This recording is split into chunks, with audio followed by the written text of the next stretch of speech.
अस्सलाम वालेकुम रहमतुल्लाह। बहुत ही खामोशी के साथ चुपके चुपके आरएसएस के जिम्मेदारों की मुस्लिम तंजीमों के जिम्मेदारों के साथ मुलाकात हुई है और ये मुलाकात आज या कल की तारीख में नहीं हुई है बल्कि 14 जनवरी को ये मुलाकात हुई। आज कल ये खबर सामने आई है तब पता चला कि मुस्लिम तंजीमों के जिम्मेदारों ने आरएसएस के साथ मुलाकात की है और कई सारे मुद्दों पर बातचीत हुई है। कुछ मुद्दे ऐसे भी शामिल थे जिसके लीक हो जाने के बाद मुस्लिम अवाम में, जनता में काफ़ी बेचैनी है, तशवीश पाई जा रही है और लोग सवाल कर रहे हैं कि आखिर मुस्लिम तंजीमों को, इनके जिम्मेदारों को राइट किसने दिया कि जा करके हमारा सौदा करे। पहले हम आपको बताते हैं कि मीटिंग कैसे हुई, किन लोगों ने मीटिंग में शिरकत की और फिर क्या बातचीत हुई। इस मीटिंग को ऑर्गेनाइज करने वाले, पूरा खाका तैयार करने वाले हैं शाहिद सिद्दीकी। साबिक मेंबर ऑफ पार्लियामेंट है और नई दुनिया जो मशहूर अखबार रहा है उसके चीफ एडिटर रहे हैं। तो इन्होंने पूरी मीटिंग तैयार की और इस मीटिंग में मौजूद थे दिल्ली के साबिक लेफ्टिनेंट गवर्नर नजीब जंग, अलीगढ़ मुस्लिम यूनिवर्सिटी के साबिक वाइस चांसलर जमीरुद्दीन शाह, शहाबुद्दीन और इस तरह के कई नाम हैं। मुस्लिम तंजीमों में जमाते इस्लामी हिंद की नुमाइंदगी मौजूद थी और उसके सेक्रेटरी मलिक मोतसिम इस मीटिंग में मौजूद थे।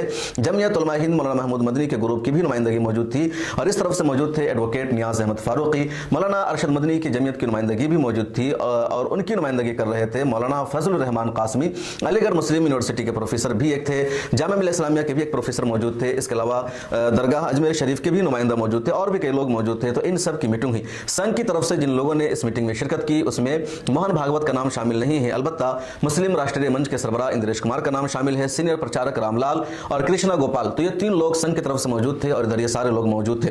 संघ के जिम्मेदारों के साथ मुसलमानों की पहली मुलाकात नहीं है बल्कि शाहिद सिद्दीकी ने 5 लोगों के साथ इससे पहले भी एक मुलाकात की थी और वो मुलाकात हुई थी मोहन भागवत के साथ। आपको याद होगा नजीब जंग उस मीटिंग में मौजूद थे जो दिल्ली के साबिक एलजी रह चुके हैं। शाहिद सिद्दीकी उस मीटिंग में मौजूद थे। साबिक chief election commissioner SY Qureshi मौजूद थे। उसके अलावा सईद शेरवानी उस मीटिंग में मौजूद थे और जमीरुद्दीन शाह। और ये दूसरे राउंड की मीटिंग हुई है संघ के जिम्मेदारों के साथ। उस मीटिंग में जिन मुद्दों पर बातचीत हुई उसमें सबसे पहले यह है कि दोनों यानी हिंदू और मुसलमान में कैसे इत्तेहाद को कायम किया जाए, इसी मुद्दे पर बातचीत हुई। मुसलमानों ने कहा कि आपके लोग लगातार हेट स्पीच देते हैं, मुसलमानों के खिलाफ नफरत फैलाते हैं और संघ के लोगों ने कहा कि जो लोग नफरत फैलाते हैं उनसे हमारा कोई लेना देना नहीं है, वो हमारे एजेंडा के मुताबिक काम नहीं कर रहे हैं, हम उनके साथ नहीं है। मुसलमानों ने यह भी कहा कि आप लोग इत्तेहाद की, मोहब्बत की बात करते हैं, हमारे साथ मुलाकात करते हैं, लेकिन आरएसएस के सरबराह मोहन भागवत ने पिछले दिनों ऑर्गेनाइजर वीकली को इंटरव्यू दिया और अपने इंटरव्यू में उन्होंने मुसलमानों को धमकी दी। उस इंटरव्यू के बारे में हमने आपको बताया भी था जिसमें उन्होंने कहा कि मुसलमानों को डरने की जरूरत नहीं है, मुसलमानों को यह करने की जरूरत नहीं है, मुसलमान चाहे तो ये कर सकते हैं, वो कर सकते हैं। एक तरह से मुसलमानों को धमकी दी गई, मुसलमानों को वार्निंग दी गई कि तुमको कैसे रहना है, कैसे नहीं रहना है, हम मुसलमानों के जीने की शर्तें तय करेंगे। उस इंटरव्यू पर जब मुसलमानों ने एतराज किया तो संघ के लोगों ने जवाब दिया कि वो इंटरव्यू अंग्रेजी अखबार में गलत तरीके से पेश किया गया।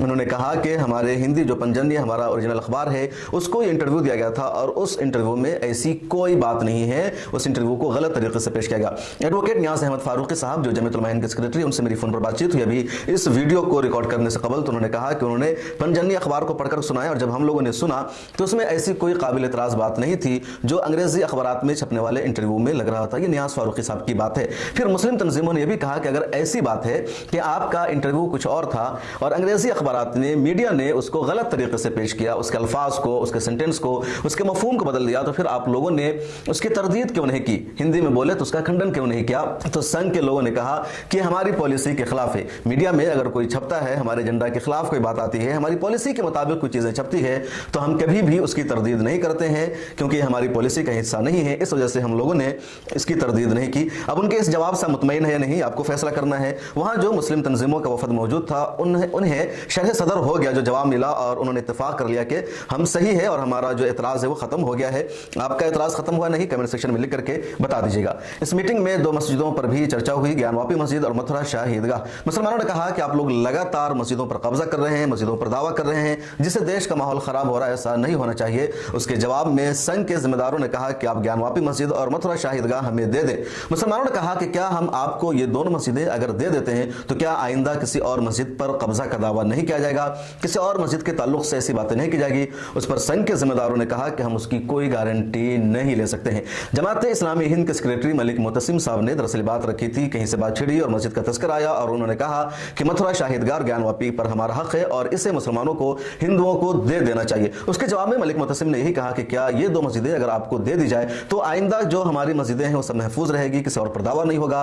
इस पर संघ के जिम्मेदारों ने जवाब दिया कि उसकी हम कोई गारंटी नहीं ले सकते हैं। और इंटरव्यू का ये पार्ट जैसे सामने आया है सोशल मीडिया पर, ट्विटर पर मुसलमानों में भी बेचैनी है। मुझे भी कई लोगों ने फोन करके कहा कि आखिर इन लोगों को किसने राइट दिया है कि इस तरह जा करके मस्जिदों पर बातचीत करें और उनसे बात करें। कुछ लोगों ने यह भी कहा कि 1990 वर्शिप का एक्ट मौजूद है, लिहाजा उस कानून की खिलाफ वर्जी के खिलाफ कुछ होना ही नहीं चाहिए, फिर ऐसा क्यों हो रहा है।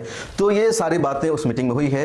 इस मीटिंग में जो लोग मौजूद थे उनसे मिलने की कोशिश करेंगे, उनका इंटरव्यू करेंगे और बताएंगे कि क्यों इनके साथ मुलाकात की जा रही है, इस मुलाकात से क्या फ़ायदा होने वाला है, एजेंडा क्या होता है और क्या आरएसएस अपना मफाद हासिल करना चाहती है या मुसलमानों का फ़ायदा होने वाला है। कुछ लोग ये भी ट्विटर पर सवाल कर रहे हैं कि हुकूमत से मिलने के बजाय इनसे मुलाकात क्यों की जा रही है। और एक और सवाल कि अगर मुस्लिम तंजीमों को मिलना था तो नुमाइंदा मुस्लिम तंजीमें उन सब का मुश्तरका वफद जाना चाहिए था, चंद मुसलमान चंद तंजीमें क्यों, यानी सिर्फ जमीयत उलमा हिंद और जमात इस्लामी हिंद ही क्यों, और भी देश में तंजीमें हैं, बड़ी बड़ी तंजीमें। देश की सबसे बड़ी तंजीम मानी जाती है all India Muslim personal law board, उसके नुमाइंदे को क्यों शामिल नहीं रखा गया।